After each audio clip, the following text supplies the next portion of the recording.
आज हम हिंदी साहित्य के एक ऐसे उपन्यास की भूल भुलैया में उतर रहे हैं जिसे उसका सबसे स्याह, सबसे ठंडा और शायद सबसे क्रूर उपन्यास माना जाता है। हम्म 1952 में आया जैनेंद्र कुमार का विवर्तन। कहते हैं ये वो किताब है जो इंसान के अंदर की सारी रोशनी जैसे खींच लेती है हाँ। और पीछे सिर्फ एक गहरा, सर्द खालीपन छोड़ जाती है। और ये खालीपन महज दुख या उदासी नहीं है, नहीं, ये उस एहसास की पड़ताल है जिसे दर्शन में शून्य कहा गया है। शून्य। कहानी एक ऐसे नायक की है जो दुनिया की नजरों में एक महान विचारक है, एक दार्शनिक है, लेकिन अंदर से वो पूरी तरह खोखला हो चुका है। तो आज हम इसी दार्शनिक खोखलेपन की परतों को कुरेद कर देखेंगे। बिल्कुल, देखेंगे कि उसके भीतर क्या है या फिर क्या कुछ भी नहीं है। तो चलिए इस कहानी के किरदारों, उनके रिश्तों के सन्नाटे और उनके वजूद के संकट को करीब से समझते हैं। देखते हैं कि जैनेंद्र कुमार ने इंसानी मन के इस भयानक शून्य को कैसे शब्दों में उकेरा है और ये आज भी हमें इतना असहज क्यों कर जाता है। तो कहानी का जो कैनवस है वो बड़ा साफ सुथरा है। मुख्य पात्र है रविंद्र। रविंद्र उम्र करीब 40 साल, एक बहुत बड़ा लेखक और विचारक जिससे लोग लगभग पूछते हैं। हाँ, देश विदेश में शोहरत है। दिल्ली में एक बड़ा शांत और करीने से सजा हुआ घर है। और उस घर में है उसकी पत्नी सरला, बेहद सुंदर पर उतनी ही खामोश। बाहर से देखने पर तो सब कुछ परफेक्ट है। बिल्कुल, और जैनेंद्र यहीं से पहला कांटा चुभाते हैं। ये जो बाहरी परफेक्शन और भीतरी सच का जो विरोधाभास है ना, ये जो बाहरी दुनिया है, सफलता, सम्मान, एक सुंदर घर, एक सुंदर पत्नी, ये सब कुछ मौजूद है, लेकिन कहानी हमें बताती है कि ये सब सिर्फ एक सतह है, एक छलावा। हाँ, असली कहानी इस सतह के नीचे के शून्य में है। और ये शून्य कहानी की पहली रात को ही जैसे खुल जाता है जब उनकी शादी को 18 साल पूरे हुए हैं। 18 साल। रविंद्र अपनी स्टडी में बैठा है और अपनी नई किताब का आखिरी पन्ना लिख रहा है, और वो आखिरी लाइन जो लिखता है वो इस पूरी कहानी का सार है। क्या लिखता है वो लिखता है, मनुष्य का अंतिम सत्य है शून्य, सब कुछ एक भ्रम है। ये लाइन पढ़कर ही एक सिहरन सी होती है। बिल्कुल, और यही तो इस उपन्यास का केंद्रीय सवाल है। क्या रविंद्र का ये जो शून्य का दर्शन है, ये एक गहरी दार्शनिक सच्चाई है या फिर अपनी भावनात्मक नाकामियों को छुपाने का एक बौद्धिक बहाना? सही बात है। जब वो ये लाइन लिखता है तो वो सिर्फ एक लेखक नहीं है, वो अपने जीवन के सिद्धांत को कागज पर उतार रहा है।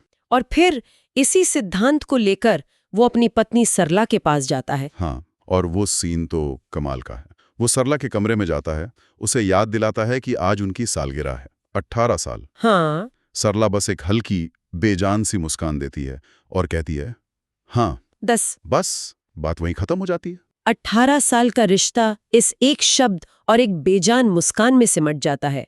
उनके बीच एक अनकही, एक बर्फीली दीवार है। यहां तक कि कहानी बताती है कि शादी की पहली रात को भी उन्होंने एक दूसरे को छुआ तक नहीं था। सोचिए। देखिए, ये जो संवादहीनता है, ये सिर्फ एक रिश्ते की नाकामी नहीं है, ये एक सक्रिय चुनाव है। चुनाव। हाँ, रविंद्र के लिए ये उसके दर्शन का प्रैक्टिकल है, और सरला की वो मुस्कान जिसके बारे में लिखा है कि वो मुंह पर नहीं सिर्फ होंठों पर आती है, वो इस रिश्ते की पूरी सच्चाई है। ये कोई टूटा हुआ रिश्ता नहीं है जिसे जोड़ा जा सकता है।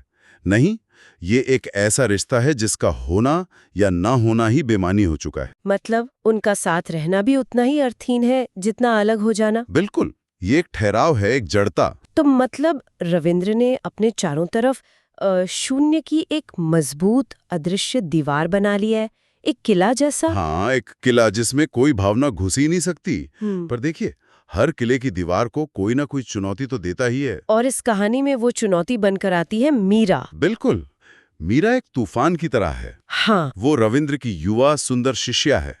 वो उसे गुरुदेव मानती है, भगवान की तरह पूछती है और उससे बेपनाह मोहब्बत करती है। वो जुनून का, समर्पण का और जीवन की उस ऊर्जा का प्रतीक है जिसे रविंद्र अपने दर्शन से खारिज कर चुका है। सही कहा। वो रविंद्र के शून्य के सामने प्रेम की चुनौती पेश करती है, और सवाल ये उठता है कि क्या प्रेम की ये आग इस बर्फ को पिघला पाएगी? और मीरा ये चुनौती सीधे सीधे देती है। वो कोई इशारा नहीं करती। वो एक दिन रविंद्र के सामने घुटनों पे बैठ जाती है। हाँ, घुटनों पर बैठ जाती है और कहती है, गुरुदेव मैं आपके बिना नहीं जी सकती, मुझे अपना लो। एक पल के लिए पाठक को लगता है कि शायद अब कुछ बदलेगा। हाँ, कि कोई भी इंसान इतनी सच्ची, इतनी तीव्र भावना के सामने कैसे पत्थर बना रह सकता है, एक उम्मीद जगती है। पर रविंद्र? लेकिन रविंद्र का जवाब उस उम्मीद को और उस भावना को जैसे कुचल देता है। वो उसे बहुत देर तक बस देखता रहता है, एक अजीब सी शांति से। और फिर बस एक वाक्य कहता है, तुम भी एक भ्रम हो। ये तो सीधी सीधी क्रूरता है। किसी के प्रेम को, उसके वजूद को ही एक झटके में भ्रम कह देना, है ना? इसे दर्शन कहना तो बहुत मुश्किल लगता है। ये तो अपनी भावनाओं का सामना करने की कायरता ज्यादा लगती है।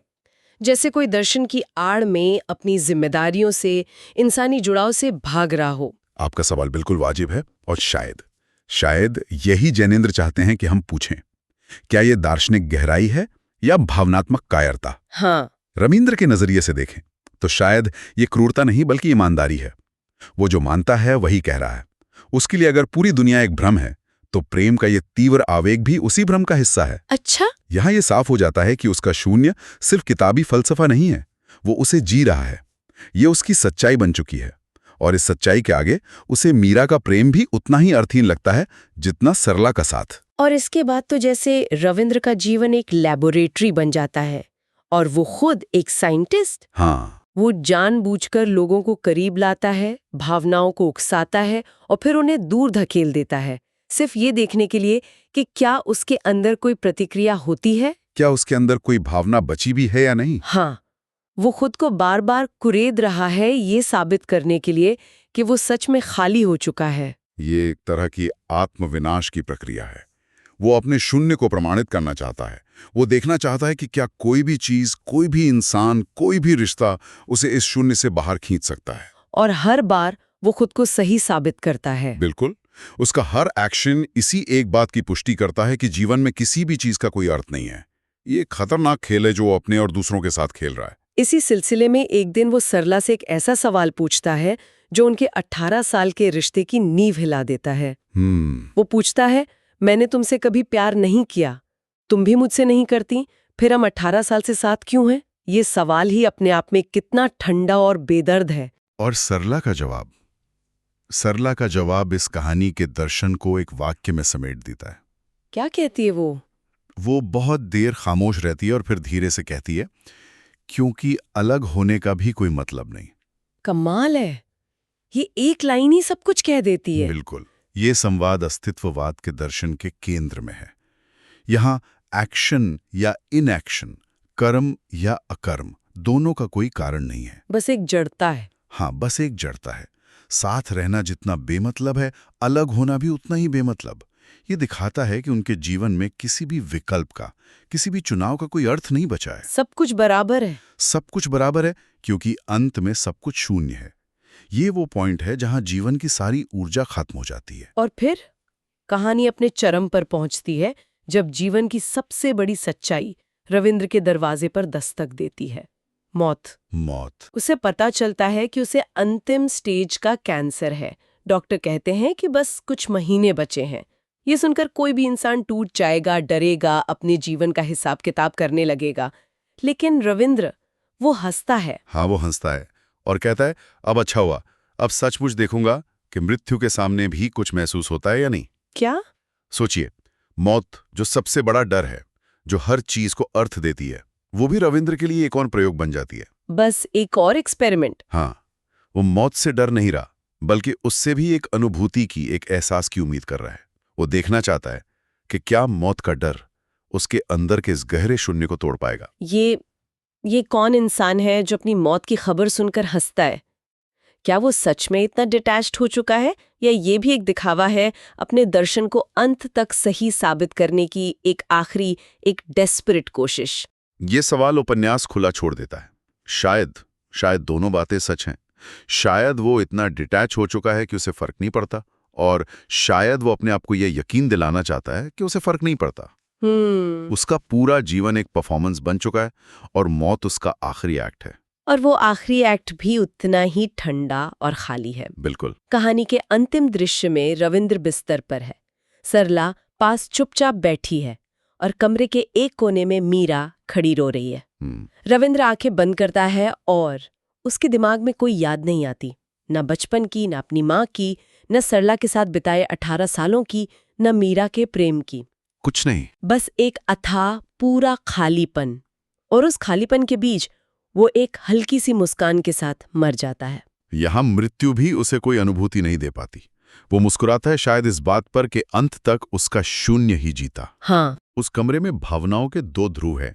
एक तरफ मीरा की चीखें और बेहोशी हैं, जो तीव्र मानवीय भावनाओं का, जीवन के जुड़ाव का प्रतीक है। और दूसरी तरफ सरला है, जो एक आंसू तक नहीं बहाती। उसका आंसू न बहाना उस शून्य की अंतिम स्वीकृति है। और फिर सरला के वो शब्द, अब तो सचमुच शून्य हो गया, इस यात्रा के अंतिम पड़ाव की घोषणा करते हैं, जैसे एक लंबा बेमतलब प्रयोग खत्म हो गया हो। ये अंत वाकई में हिला के रख देता है। और उपन्यास का जो आखिरी वाक्य है वो इस पूरी बहस को एक ही सवाल में समेट देता है। क्या है वो वाक्य? वह मर गया, लेकिन कोई नहीं जानता कि वह कभी जिया भी था या नहीं। और यही वो कांटा है जो जैनेंद्र कुमार पाठक के मन में चुभाकर छोड़ जाते हैं। ये सवाल सिर्फ रविंद्र के लिए नहीं है, ये हम सबके लिए है। क्या केवल सांस लेना, सोचना, काम करना और दुनिया में मौजूद होना ही जीना है? या जीने के लिए भावनाओं का, रिश्तों का, किसी मकसद का, किसी अर्थ का होना जरूरी है? बिल्कुल। रविंद्र का जीवन इस सवाल को बहुत तीखेपन से, बहुत बेरहमी से हमारे सामने रखता है। ये उपन्यास कोई उम्मीद नहीं देता, कोई पछतावा नहीं दिखाता, कोई सबक नहीं सिखाता। बस एक ठंडा, चमकदार, खाली आईना सामने रख देता है, जिसमें शायद हर कोई अपनी परछाई का कोई हिस्सा देखने से डरता है। सही कहा। लोग इसे पढ़कर बेचैन हो जाते हैं, क्योंकि ये आपके अंदर कहीं गहरे दबे हुए खालीपन पर उंगली रख देता है। इसीलिए विवर्तन सिर्फ एक किरदार की कहानी नहीं है, ये एक दर्शन है। यह उस संभावना की एक क्रूर पड़ताल है कि अगर इंसान के अंदर से सारे अर्थ, सारे रिश्ते और सारी भावनाएं निकाल दी जाएं, तो पीछे क्या बचेगा? और इस उपन्यास के अनुसार जवाब है एक अथाह सर्द शून्य। ये एक विचार प्रयोग है जिसे जैनेंद्र ने एक कहानी के रूप में साकार कर दिया है। ये कहानी अपने पीछे एक बहुत असहज करने वाला विचार छोड़ जाती है। क्या हम सब जो अपनी जिंदगियों में दौड़ रहे हैं वो सचमुच जी रहे हैं? या हम भी रविंद्र की तरह बस चल रहे हैं, क्योंकि रुकने का भी कोई मतलब नहीं सोचता। ये सोचने पे मजबूर करती है कि हमारे अपने जीवन के भीतर कितना खालीपन है और कितना भरा हुआ है।